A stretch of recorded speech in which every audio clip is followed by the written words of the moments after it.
ಚಿಕ್ಕನಾಯಕನಹಳ್ಳಿಯಲ್ಲಿ ಅಸ್ಪೃಶ್ಯತೆ ವಿರುದ್ಧ ಕಲಾ ಜಾಗೃತಿ.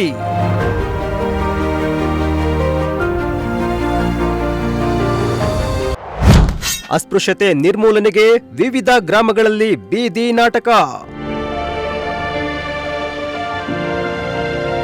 ಚಿಕ್ಕನಾಯಕನಹಳ್ಳಿಯಲ್ಲಿ ಅಸ್ಪೃಶ್ಯತೆ ವಿರುದ್ಧ ವಿಭಿನ್ನವಾದ ಜಾಗೃತಿ ಅಭಿಯಾನ ನಡೆಸಲಾಯಿತು.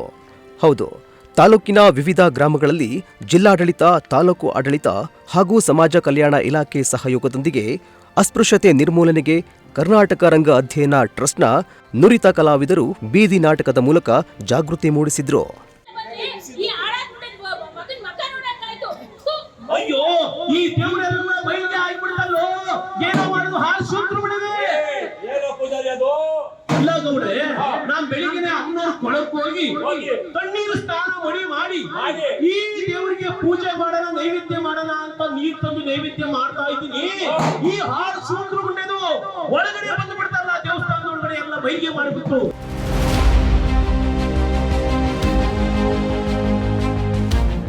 ಈ ವೇಳೆ ಮಾದಿಗ ದಂಡೋರ ಸಮಿತಿ ತಾಲೂಕು ಅಧ್ಯಕ್ಷ ಚಂದ್ರಶೇಖರ್ ಚಿಕ್ಕರಾಂಪುರ ಮಾತನಾಡಿ, ಈ ಸಮಾಜದಲ್ಲಿ ಮೇಲು ಕೀಳು ಅಸಮಾನತೆಯಿಂದ ಜಾತಿ ತಾರತಮ್ಯ ಎದ್ದು ಕಾಣುತ್ತಿದೆ.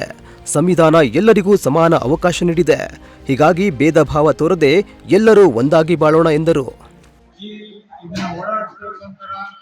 ತುಮಕೂರು ಜಿಲ್ಲಾ ಸಮಾಜ ಕಲ್ಯಾಣ ಇಲಾಖೆ ಸರ್ಕಾರ ಈ ಜನಾಂಗದ ಪ್ರದೇಶಗಳಲ್ಲಿ ಏನು ಅಸ್ಪೃಶ್ಯತೆ ಆಚರಣೆ ಮಾಡ್ತಾರೆ ಅದನ್ನ ಸಮಾಜದಲ್ಲಿ ಬಹಿಷ್ಕಾರ, ಅವೆಲ್ಲ ಕಾನೂನು ದೃಷ್ಟಿಗೆ ತಪ್ಪು ಅನ್ನೋದನ್ನ ತಿಳುವಳಿಕೆ ಮೂಡಿಸೋದಕ್ಕೋಸ್ಕರನೇ ನಮ್ಮ ಏನು ಕಲಾ ತಂಡ ಬಂದಿದೆ ಅವ್ರಿಗೆ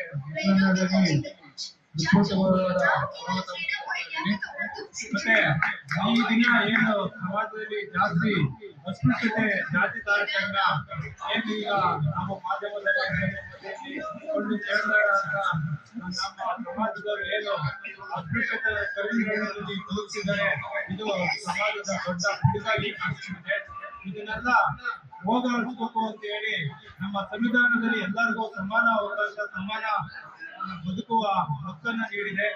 ಇದನ್ನೆಲ್ಲರೂ ಮೇಲ್ಜಾತಿಯವರು ಎಲ್ಲ ಅರ್ಥ ಮಾಡ್ಕೊಂಡು ಜಾತಿ ಮಾಡಿ ಹೋಗಿದ್ದಾರೆ. ಇವತ್ತು ಅದನ್ನ ಬಿಟ್ಟು ನಾವೆಲ್ಲರೂ ಒಂದೇ, ನಾವೆಲ್ಲರೂ ಸಮಾನರು ಒಂದೇ, ಎಲ್ಲರಿಗೂ ಏನು ಕುಡಿಯೋ ನೀರು ಇರ್ಬೋದು, ಸೇವಿಸ ಗಾಳಿ ಇರ್ಬೋದು, ಪ್ರತಿಯೊಂದು ಅವ್ರ ದೇಹದಲ್ಲಿರುವಂತ ರಕ್ತನು ಎಲ್ಲರಿಗೂ, ಎಲ್ಲಾ ಜನಾಂಗದವರು ಒಂದೇ, ಅದನ್ನ ಅರ್ಥ ಬಾಳಬೇಕು. ಮತ್ತೆ ಏನು ನಮ್ಮ ಸಮುದಾಯದವರು ಅನುಭವಿಸಿದ್ದಾರೆ, ದೇವಸ್ಥಾನ ಇರ್ಬೋದು, ಕೆರೆ ಕಟ್ಟೆಯಲ್ಲಿ ಇರ್ಬೋದು, ಈ ತರ ಒಳಗಡೆ ಬಿಡ್ಕೊಳ್ಳೋ ಅಂತ ಮನಸ್ಥಿತಿ ಐತಲ್ಲ, ಈ ದುಡಿಯೋ ವರ್ಗ ಏನು ಕೆಲಸ ಮಾಡ್ತಿದೆ ಅವರಿಂದನೇ ನಿಮ್ಮ ಮನೆ ಕೆಲಸ ಕಾರ್ಯಗಳು ಆಗೋದು. ಈ ದುಡಿಯೋ ವರ್ಗ ಕೈ ಕೊಟ್ಟು ಕುತ್ಕೊಂಡ್ರೆ ಈ ಪೌರ ಕಾರ್ಮಿಕರು ಏನ್ ನಿಮ್ಮ ಪಟ್ಟಣ ಸ್ವಚ್ಛತೆ ಮಾಡ್ತಾರೆ, ಅವ್ರೇನಾದ್ರು ಒಂದಿನ ಒಂದ್ ವಾರ ಏನಾದ್ರು ಕೆಲಸ ಮಾಡ್ದಂಗೆ ಮತ್ತೆ ಅವ್ರೇನಾದ್ರು ಅಲ್ಲೇ ಕಸ ನಾವು ಬಾಚಲ್ಲ ಅಂತ ಬಿಟ್ರೆ ಇಡೀ ನಾವ್ ಮನುಷ್ಯ ವರ್ಗ ಏನೈತೆ ಎಲ್ಲರೂ ಅವರ ಅನಾರೋಗ್ಯ ನಲುತ್ತಾರೆ. ಪ್ರಾಣಿ ಪಿತೃನು ಯಾರು ಬಂದು ಎತ್ತಕ್ಕಲ್ಲ. ಸಹಾಯಕ ಸಮಾಜ ಕಲ್ಯಾಣಾಧಿಕಾರಿ ಶ್ರೀಧರ್ ಮೂರ್ತಿ ಮಾತನಾಡಿ, ಪರಿಶಿಷ್ಟ ಜಾತಿ ಪಂಗಡದ ದೌರ್ಜನ್ಯ ತಡೆಗಾಗಿ ಮತ್ತು ಅರಿವು ಮೂಡಿಸಲು ಈ ನಾಟಕ ಕಾರ್ಯಕ್ರಮವನ್ನು ಹಮ್ಮಿಕೊಂಡಿದ್ದೇವೆ. ಆಧುನಿಕ ಯುಗದಲ್ಲೂ ಅಸ್ಪೃಶ್ಯತೆ ಆಚರಣೆ ಮುಂದುವರೆದಿದ್ದು ಮಾನವ ಕುಲಕ್ಕೆ ಮಾಡುವ ದೊಡ್ಡ ಅಪಚಾರವಾಗಿದೆ ಎಂದರು.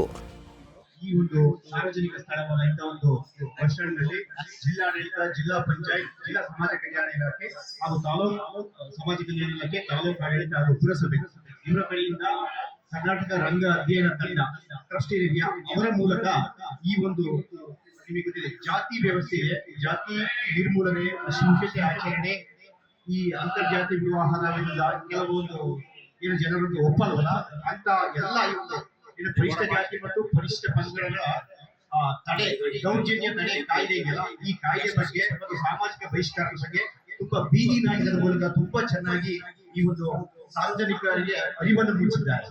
ಈ ಬಗ್ಗೆ ನಮ್ಮ ಬಂಧುಗಳಾದ ಚಂದ್ರಶೇಖರ್ ಅವರು ಬಹಳ ಚೆನ್ನಾಗಿ ಇದ್ರ ಬಗ್ಗೆ ಎಲ್ಲ ಮಾತಾಡಿದ್ದಾರೆ. ನೊಂದ ನೋಯದವರಿಂದ ಬಲ್ಲವರು ಅಂತಂದು 12ನೇ ಶತಮಾನದಲ್ಲೇ ನಮ್ಮ ಅಲ್ಲಮ ಪ್ರಭು ಹೇಳ್ತಾರೆ.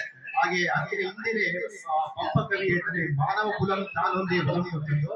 ಆದ್ರಿಂದ ಯಾವುದೇ ಒಂದು ಜಾತಿ ಭೇದ ಇಂಥ ಒಂದು ಆಧುನಿಕ ಕಾಲಘಟ್ಟದಲ್ಲಿ, ತಂತ್ರಜ್ಞಾನದ ಯುಗದಲ್ಲಿ, ವೈಜ್ಞಾನಿಕ ಯುಗದಲ್ಲಿ ಇನ್ನೂ ಸಹಿತ ನಾವು ಇಂಥ ಒಂದು ಆಚರಣೆಗಳನ್ನ ಮಾಡ್ಕೊಂಡಿದೀವಿ ಅಂತಂದ್ರೆ ಅದು ಮಾನವ ಕುಲಕ್ಕೆ ನಾವೇ ಮಾಡ್ತಕ್ಕಂಥ ಒಂದು ದೊಡ್ಡ ಅಪಚಾರ ಅಂತ ಹೇಳ್ತಾ ಇಲ್ಲಿರ್ತಕ್ಕಂಥದ್ದನ್ನ ಕೇಳಿ ಇಲ್ಲೇ ಬಿಡಬೇಡಿ. ದಯವಿಟ್ಟು ಇದನ್ನ ನಿಮ್ಮ ಒಂದು ಸಾರ್ವಜನಿಕ ಸ್ಥಳ ಆಗಿರ್ಬೋದು, ನಿಮ್ಮ ಮನೆಗಳಲ್ಲಾಗಲಿ ಮಾನವೀಯತೆಯಿಂದ ನಡ್ಕೊಂಡು ಎಲ್ಲರೂ ಸಹಿತ ಸಮಾನರು ಅನ್ನೋ ಒಂದು ಇಲ್ಲಿವರೆಗೂ ನೋಡಿದಂತ ನೀವೇನು ನಾಟಕದ ಮೂಲಕ ಇಲ್ಲಿ ಪ್ರದರ್ಶನ ಮಾಡಿರಿ, ನಮ್ಮ ಅಸ್ಪೃಶ್ಯತೆ ನಿಜ. ಯಾಕೆಂದ್ರೆ ನಾವು ಕೂಡ ನಮ್ಮ ಚಿಕ್ಕನಾಯಕನಹಳ್ಳಿ ಪುರಸಭೆ, ನಾನೊಬ್ಬ ಪೌರ ಕಾರ್ಮಿಕ, ನಾವು ಕೂಡ ನಗರಗಳಲ್ಲಿ ಸ್ವಚ್ಛತೆ ಕೆಲಸ ಮಾಡುವಾಗ ಬಿಸಿಲು, ಯಾಕೆಂದ್ರೆ ನಾವು ಕುಡಿಯಕ್ಕೆ ನೀರು ಕೇಳಬೇಕು ಅನ್ಸಿದ್ರು ಕೂಡ ಹಿಂದು ಮುಂದೆ ನೋಡ್ತೀವಿ. ಯಾಕೆಂತಂದ್ರೆ ಯಾರು ಎಲ್ಲಿ ಏನಂತಾರಪ್ಪ ಅನ್ನೋ ಒಂದು ನಮ್ಗೆ ಮನಸ್ಸಲ್ಲಿ ಅನ್ಸುತ್ತೆ, ಆದ್ರೆ ನಾವು ಕೇಳಲ್ಲ.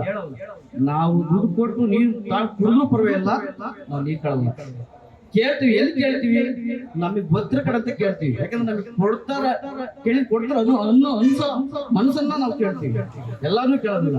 ಹಾಗಾಗಿ ದಯಮಾಡಿ ಎಲ್ಲರೂ ಕೂಡ ಈಗೇನು ನಾಟಕದ ಮೂಲಕ ನೀವು ಏನು ನೋಡಿದ್ರಿ, ಎಲ್ಲರೂ ಒಂದೇ, ಅವರು ಮನುಷ್ಯರು ನಾವು ಮನುಷ್ಯರು ಅನ್ನೋದನ್ನ ತಿಳಿದುಕೊಂಡು ನಾವೇನು ಕಾರ್ಮಿಕರು ಇದೀವಿ ಚಿಕ್ಕನಾಯಕನಹಳ್ಳಿಯಲ್ಲಿ, ಇದರ ಮೂಲ ನಿಮಗೆ ಒಂದು ತಿಳುವಳಿಕೆ ಕೊಡುವುದರ ಮೂಲಕ ನಾವು ಈ ಕಾರ್ಯಕ್ರಮಕ್ಕೆ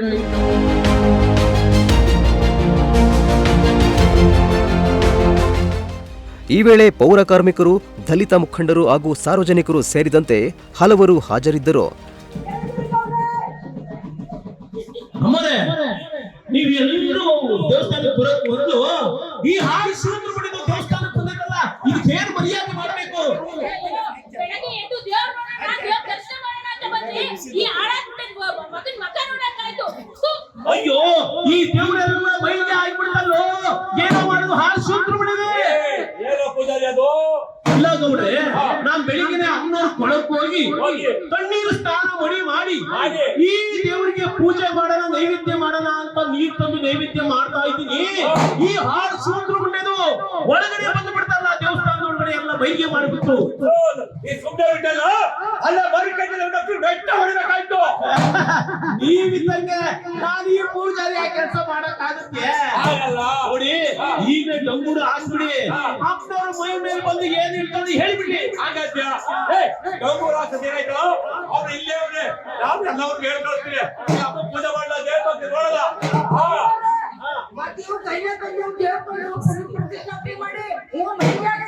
ಗೌಡ್ರೆ, ಇಲ್ಲಾದ್ರೂ ಈ ನಾಟಿ ಹಸಿ ಗಂಜಲ ತರಿಸ್ರಿ, ಎಲ್ಲ ದೇವಸ್ಥಾನ ಸುತ್ತಮುತ್ತ ಒಳಗಡೆ ಎಲ್ಲ ಹಾಕಿಬಿಟ್ಟು ಈ ಮೈಗೆ ದಿವಾಳಿ ಮಾಡಿದಾಗ ಈ ಹಾಲು ಸುಳ್ಳು. ಹಾಗಾದ್ಯ ಆಯ್ತು ಮಾಡ್ಲೋ. ಚಂದ್ರಶೇಖರ್, ಪ್ರಜಾಶಕ್ತಿ ಟಿವಿ, ಚಿಕ್ಕನಾಯಕನಹಳ್ಳಿ.